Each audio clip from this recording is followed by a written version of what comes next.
Committee మళ్ళీ ఇక్కడికి వస్తాం తెలంగాణకు వస్తే కవిత అరెస్ట్ మనం చూస్తాం నిన్నటి నుంచి అదే ఇప్పుడు హాట్ టాపిక్ అయిపోయింది. చాలామంది ఏంటంటే ఇప్పుడు తెలుసు కదా నిన్నటి నుంచి పబ్లిక్ కూడా కొంతమంది అంటే ఆ పార్టీకి సంబంధించిన వాళ్ళు బీఆర్ఎస్కి సంబంధించిన వాళ్ళు నరేంద్ర మోదీని బీజేపీ పార్టీని టార్గెట్ చేస్తూ ఇది ఎన్నికల సమయం చూసి కావాలని చెప్పేసి ఇది టైంలో అరెస్ట్ ఇవన్నీ చేశారు. దీని వెనక ఈడీ అరెస్ట్ చేసిన వెనక మోదీ హస్తం ఉందని చెప్పేసి అంటాను. మీరేమంటారు? ఆల్రెడీ ఇది నడుస్తున్న కేసు కదా, process proceeding being a journalist మీకు తెలుసు. ఈ రోజు కేసు రాగానే పట్టుకొని పొరగా ఆల్రెడీ చాలా కాలంగా నుంచి నడుస్తుంది కదా. వాళ్ళకు ఇది ఒక్క కేసే ఉంటుందా? ఈడీకి గోల్డెన్ కేసులు ఉంటాయి, అన్నింటినీ చూసుకుంటూ వస్తారు. నిజం చెప్పాలి అంటే కవితని అరెస్ట్ యాక్చువల్లీ స్టేట్ ఎలక్షన్స్ కి ముందు చేసినంటే బీజేపీకి మంచి ఓట్లు పడేవి. యాక్చువల్లీ చాలా మంది ఎక్స్పెక్ట్ చేశారు కవితను అరెస్ట్ చేస్తారు అని చెప్పేసి. అరెస్ట్ చేసినంటే బీజేపీకి చాలా మంచి మార్కులు పడేవి. ఇప్పుడు లోక్సభకి ఏముంది, అవునన్నా కాదన్నా పడతాయి. ఆనెస్ట్గా చెప్పాలి అంటే ఇప్పుడు ఇంతకు ముందు కొంతమంది న్యూట్రల్ పీపుల్ లేకపోతే బీఆర్ఎస్ మీద వెక్సైట్ పోయినటువంటి పీపుల్ వాళ్ళందరూ వచ్చేసేసి కాంగ్రెస్ కోటేశారు తెలంగాణలో. ఏది టీడీపీ సపోర్టర్స్ నేను చెప్పేది. టీడీపీ ఉన్న ఆ కమ్యూనిటీ అంటే చౌదరీస్, చాలా మంది చౌదరీస్ అండ్ పోతే టీడీపీ సపోర్టర్స్ చాలా మంది కాంగ్రెస్ కి ఓటేశారు. ఎందుకంటే Revanth Reddy he was very much pet to Chandrababu Naidu. ఒకవేళ మీరు అన్నది నిజమైతే హైదరాబాద్ లో కాంగ్రెస్ రావాలి కదా, ఒక్క సీట్ ఎందుకు గెలవలేకపోయింది? కాంగ్రెస్ హైదరాబాద్ లో రాలే, కాంగ్రెస్ బీఆర్ఎస్ ఉన్నింది.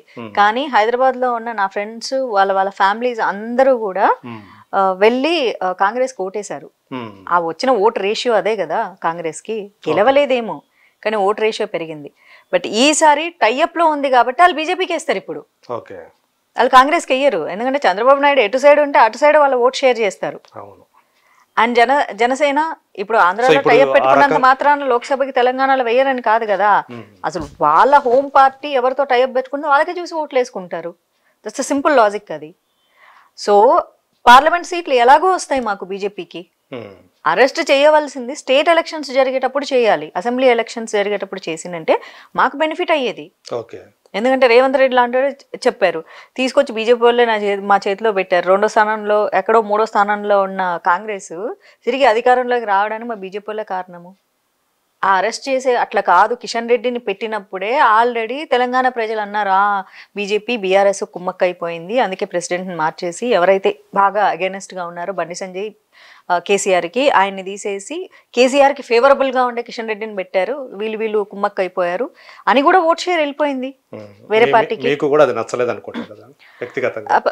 వ్యక్తిగతంగా కాదు, పార్టీలో ఎవరికి నచ్చలేదు ఆనెస్ట్లీ. కాకపోతే ఇంక పార్టీ పైన మెజారిటీ పీపుల్కి ఎవరికి నచ్చలేదు. అలా అనుకునే కదా మరి ఆ రోజు నచ్చింది. అంటే ఏదైనా మనకు ఫేవరబుల్గా ఉంటే ఓకే. సో కేసీఆర్ మీద ఒక్క మాట నాన్న కిషన్ రెడ్డిని తీసుకొచ్చి పెట్టారు కాబట్టి అబ్బా బీజేపీ బీఆర్ఎస్ మేమేం కలిసినాం, మాది పింక్ పువ్వు మీది ఆరెంజ్ పువ్వు అని చెప్పేసి హ్యాపీ ఫీల్ అయిపోయారా. ఇప్పుడు వచ్చేసేసి ఈడీ వాళ్ళ జాబ్ చేస్తూ ఉంటే ఇది మోడీ చేశారు. అసలు చేస్తే అసెంబ్లీ ఎలక్షన్ ముందు చేయాలి, అప్పుడు మా పార్టీ స్ట్రెంథన్ అవుతుంది. తెలంగాణలో బోర్డు పార్లమెంట్ ఎలక్షన్స్ చేస్తే ఏం స్ట్రెంథన్ అవుతుంది? చిన్న లాజిక్ అది. ఇంతోటి బ్రెయిన్ చాలా మంది పాపం వాళ్ళు ఎదగడం కోసం ఉపయోగించుకుంటే చాలా బాగుంటుంది. అంతే. మీకు తెలిసినంత వరకు కవిత గురించి ఏం చెప్తారు మీకు? అండి లిక్కర్ స్కామ్ అన్నది ఈడీకి దొరికిందంటే ఉత్తగా వెళ్ళిపోయి మీ మీద నా మీద ఈడీ స్కామ్ లేస్తే ఈడీ పట్టుకుంటుంది, వచ్చి చేస్తేనే కదా పట్టుకుంటుంది, విత్ సాక్ష్యాలతోనే కదా పట్టుకుంటారు. ఈడీ ఎంటర్ అవుతుంది అంటే మస్ట్ అండ్ షుడ్గా మీరు ఆ క్రైమ్లో ఇన్వాల్వ్ అయితేనే పట్టుకుంటారు వాళ్ళు. ఈడీ అన్నది చాలా పెద్ద స్కామ్ కదా, మీ ఇన్వాల్వ్మెంట్ లేకుండా ఉత్తపుణ్యానికి మీ దగ్గరికి వస్తుందా ఈడీ? లేదా రమ్మనండి మీ దగ్గర, నా దగ్గరికి ఎట్లా వస్తుందో చూద్దాం, మనం 4 ఫోన్లు మాట్లాడదాం, అక్కడ లిక్కర్ ఉంది ఇక్కడ గంజాయి ఉంది అని చెప్పి వస్తారేమో చూద్దాం. పిచ్చోళ్ళు కాదు కదా వాళ్ళు వచ్చారు, వాళ్ళు మొత్తం తీశారు. 100 crores లేకపోతే 1000 crores ఎన్నో ఉన్నాయి కదా, నేను పెద్ద లెక్క చూడలేదు.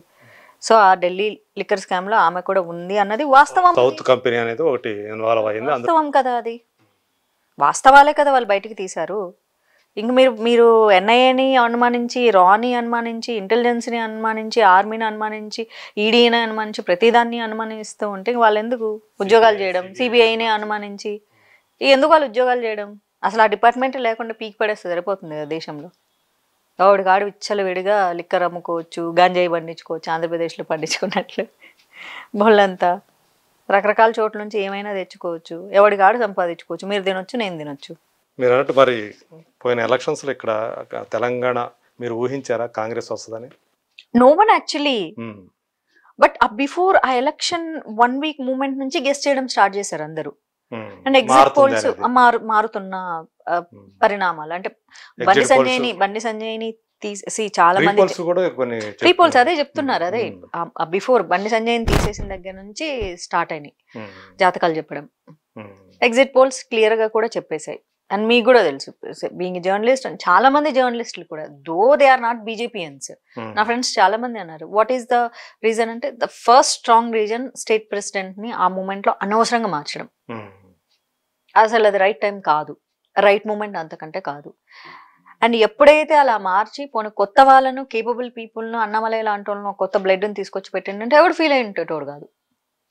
కానీ మళ్ళీ అదే పాత కిషన్ రెడ్డిని పెట్టడం వల్ల, of course is A union minister, మనం ఆయన తక్కువ చేయడం కాదు, ఏబీవీపీ డేస్ నుంచి ఉన్నాడు, is a very loyal to party, చాలా సంవత్సరాల నుంచి ఇదే పార్టీకి ఆయన డెడికేట్ అయి ఉన్నాడు. అది కాదు, బట్ ప్రజలు ఏం ఎక్స్పెక్ట్ చేస్తారు అంటే ఓహో వీళ్ళు బీఆర్ఎస్ తో టైఅప్ అయ్యారా, పవర్ఫుల్ లీడర్, ఒక ఫెరోషియస్ లీడర్ కావాలి. బికాజ్ కిషన్ రెడ్డి గారు very soft natured person, he's not ferocious, polished, very sweet, sober, nice, ఎవరితో ఆయనకు శత్రుత్వం ఉండదు. ఎంఐఎం వాళ్ళతో, బీఆర్ఎస్ వాళ్ళతో, కాంగ్రెస్ వాళ్ళతో అందరితో ఫ్రెండ్లీ నేచర్ ఉంటుంది. దట్స్ హౌ ఆయన లైఫ్, ఆయన నేచర్, ఆయన మెంటాలిటీ అది. కానీ పీపుల్ ఎక్స్పెక్టెడ్, ఎందుకంటే అప్పటి వరకు సాఫ్ట్ నేచర్డ్ పీపుల్ బీజేపీలో చూసిన వాళ్ళు సడన్ గా ఒక రెబలిస్టిక్ లీడర్ ని బండి సంజయ్ చూసరికి అరే వా అట్లా అందరిలో తగ్గోడు, అరే మొగుడు, రంకు మొగుడు అన్నట్లు ఫీల్ అయిపోతారు జనాలు. జనాలు అన్నది, ఆవేశం అన్నది వాళ్ళని రెచ్చగొడుతూ ఉంటది సహజంగా. మేబీ రేవంత్ రెడ్డిలో అలాంటిది ఉండటం వల్ల exactly he's that same type of person. He's very ferocious అన్నమాట, వెరీ రెబలిస్ట్. నేనైతే ఆయన ఎప్పుడు అంటాను right person in wrong party అంటాను, అంతే. కాకపోతే ఆయనకు సీఎం అయ్యే అదృష్టం ఆ పార్టీలో రాసి పెట్టింది, మరి ఏం చేసుకుంటాడేమో. ఒక టైంలో అయితే అసలు అంటే రేవంత్ రెడ్డి కెరీర్ ఖతం అయిపోయిందని కూడా అనుకున్నాను. అవును అవును, బికాస్ కాంగ్రెస్ అట్లా ఉండే కదా. తెలంగాణలో ఎక్కడ ఉండింది కాంగ్రెస్? లిటరల్లీ నిద్రపోతూ ఐసీయూ పొజిషన్ లో ఉండింది. నేనే కాదు, నేను బయటకు చెప్తాను, యాక్చువల్ చెప్పొద్దు అంటారు కానీ చెప్తాను, మా వాళ్ళే, మా బీజేపీ వాళ్ళు లేపి ఐసీయూలో ఉంటే రకరకాల మెడిసిన్స్, ఫారిన్ డాక్టర్లు అందరిని తీసుకొచ్చి ఇండియన్ డాక్టర్లను చుట్టూ పెట్టి ఆపరేషన్ చేసి లే లే లే అని చెప్పి సిటీ కాంగ్రెస్ లేపి పడుకున్న గాడిదని లేపి తన్నించుకోవడం అంటే వాళ్ళు బీజేపీ ఏం ప్లాన్ చేసుకుంది ఇప్పుడు అందరికీ తెలుసు. నేను కొత్తగా ఏం చెప్పేది లేదు. బీజేపీ ప్లాన్ ఏంటంటే బీఆర్ఎస్ గెలిచినా పర్లేదు, కాంగ్రెస్ గెలవకూడదు అని అనుకుంది, పప్పులో కాలేసింది. అదే కాంగ్రెస్ గెలిచింది. ఆ మూమెంట్ కోసమే కొన్ని చేంజెస్ చేయడం జరిగింది. At the same time south dull గా ఉంది, సౌత్ కి బీజేపీ మీద చిన్న చూపు, చిన్న కన్ను. అంటే సమస్య ప్రధానమంత్రి కాదు, సౌత్ లో పనిచేసే లీడర్లు, చుట్టూ ఉండేటటువంటి ఆ అధికార పక్షంలో ఉండేటోళ్ళు. They are not sending right things to central. మిమ్మల్ని ఇన్ఛార్జిగా పెడితే మీరేం పంపిస్తే అదే నిజం అనుకుంటారు. మోదీ వచ్చి ఎవ్రీడే చూడరు కదా, ఆయన ర్యాలీలు పెట్టినప్పుడు, సభలు పెట్టినప్పుడు చూసి వా సౌత్ లో చాలా గ్రోయింగ్, తెలంగాణలో గ్రోయింగ్, ఆంధ్రాలో గ్రోయింగ్ అనుకుంటారు ఆయన. కానీ గ్రౌండ్ రిపోర్ట్ పంపించేది ఎవరు? పంపించే వాళ్ళు సక్రమంగా పంపించట్లేదు. ఆంధ్రాలో అదే ఇష్యూ, తెలంగాణలో అదే ఇష్యూ. ఇక్కడ చాలా మంది ప్రజలు ఆంధ్రోళ్ళకి ఏం చేశారు, ఆంధ్రోళ్ళకు మోసం చేశారు అంటే ఆయనకి ఏమైనా ఆంధ్ర పిల్లనియలేదా మోడీ గారికి? ఆంధ్రోళ్ళు పగబెట్టుకోవడానికి అయినా కాదు కదా. ఇక్కడ నుంచి మా పార్టీ వాళ్ళే సరైనటువంటి రిపోర్ట్ ఇవ్వట్లేదు, ఇదే నిజం. సో తెలంగాణ నుంచి కూడా అట్లాంటి ఒక రిపోర్ట్ ఇవ్వలేదు, గ్రౌండ్ రిపోర్ట్ కరెక్ట్ గా ఇవ్వట్లేదు. అది మీకు కూడా తెలుసు అండి. నేనంటే ఏదో మా పార్టీని మేమే అనుకున్నట్లు అవుతుంది కానీ అందరు జర్నలిస్టులకి తెలుసు ఏం జరిగింది, ఎవరు బండి సంజయ్ని పీకించారు, ఎవరు కొత్త ప్రవాహం పార్టీలోకి వచ్చింది, వాళ్ళ కొత్త హవా పార్టీలో కొనసాగడం కోసం, వాళ్ళ అధికారం నిలబడడం కోసం, వాళ్ళ మాట నిలబడడం కోసం. నిన్న మొన్న వచ్చిండు ఎవడ్రా బండి సంజయ్, ఈడేంట్రా ఇట్లా రెచ్చిపోతున్నాడు అని చెప్పి జెలస్, ఈగో సహజంగా మనిషిలో ఉండేవి రాజకీయంలో. సో అన్ని పార్టీల కంటే బీజేపీ అతీతం అయిండొచ్చు సిద్ధాంతాల పరంగా, కానీ మనుషుల నేచర్ అతీతం కాదుగా.